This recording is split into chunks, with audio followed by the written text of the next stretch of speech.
ನೂರಾರು ಎಕರೆ ಆ ಜಮೀನು ರೈತರಿಗೆ ಮಂಜೂರು ಮಾಡುವಂತ ಕೆಲಸವನ್ನು ಮಾಡಿದ್ದೇನೆ. ನಾನು ಎಲ್ಲೂ ಕೂಡ ದ್ವೇಷದ ರಾಜಕಾರಣ ಮಾಡಲಿಲ್ಲ. ಯಾವ ಪಾರ್ಟಿ ಅಂತ ಕೇಳಲಿಲ್ಲ, ಲೀಡರ್ ಯಾರು ಅಂತ ಕೇಳಲಿಲ್ಲ.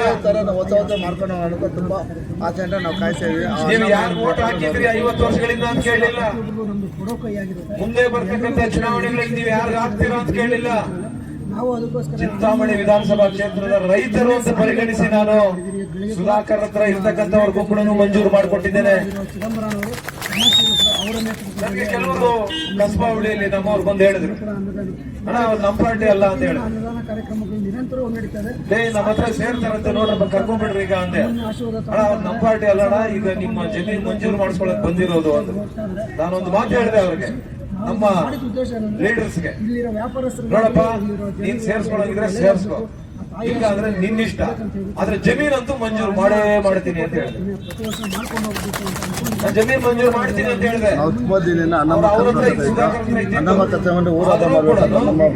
ಜಮೀನ್ ಮಂಜೂರು ಮಾಡ್ತೀನಿ. ಇವತ್ತು ಗಂಗಾ ಕಲ್ಯಾಣಿಯಲ್ಲಿ ಬೇರೆ ಬೇರೆ ನಿಗಮಗಳಲ್ಲಿ ಬೋರ್ವೆಲ್ಗಳು ಕೊಡಿಸಿರ್ತಕ್ಕಂಥದ್ದು, ನೂರಾರು ಬೋರ್ವೆಲ್ಗಳು ಕೊಡಿಸಿರ್ತಕ್ಕಂಥದ್ದು, ಅವ್ರಿಗೆ ಪಂಪು ಮೋಟ್ರು ಒಂದು ಸಾಮಗ್ರಿಗಳನ್ನ ಕೊಟ್ಟಿರ್ತಕ್ಕಂಥದ್ದು, ದೇವಶಾಲ ಇರಬಹುದು, ಬೇರೆ ಬೇರೆ ಯೋಜನೆಗಳನ್ನ. ನಾನು 2013ಕ್ಕಿಂತ ಮೊದಲು 4 ವರ್ಷ ನನ್ನ ಸೇವೆಯಲ್ಲಿ ಒಂದೇ ಮಾತನ್ನ ಹೇಳ್ತಾ ಇದ್ದೀನಿ, ಕರ್ನಾಟಕ ಸರ್ಕಾರದಿಂದ ಏನೆಲ್ಲ ಯೋಜನೆಗಳಿದೆ ಆ ಎಲ್ಲ ಯೋಜನೆಗಳನ್ನ ನಿಮಗೆ ಮನೆ ಬಾಗಿಲಿಗೆ ತಂದು ಕೊಡ್ತೇನೆ ಅನ್ನುವಂತ ಮಾತನ್ನ ಹೇಳ್ತಾ ಇದ್ದೀನಿ. ನಾನು ಆ ಕೆಲಸವನ್ನ ಕಳೆದ 10 ವರ್ಷಗಳಿಂದ ಮಾಡಿದ್ದೆ. ನಾನೆಲ್ಲೂ ಕೂಡ ರಾಜಕಾರಣ ಮಾಡಲಿಲ್ಲ, ನಾನೆಲ್ಲೂ ಕೂಡ ದ್ವೇಷದ ರಾಜಕಾರಣ ಮಾಡಲಿಲ್ಲ.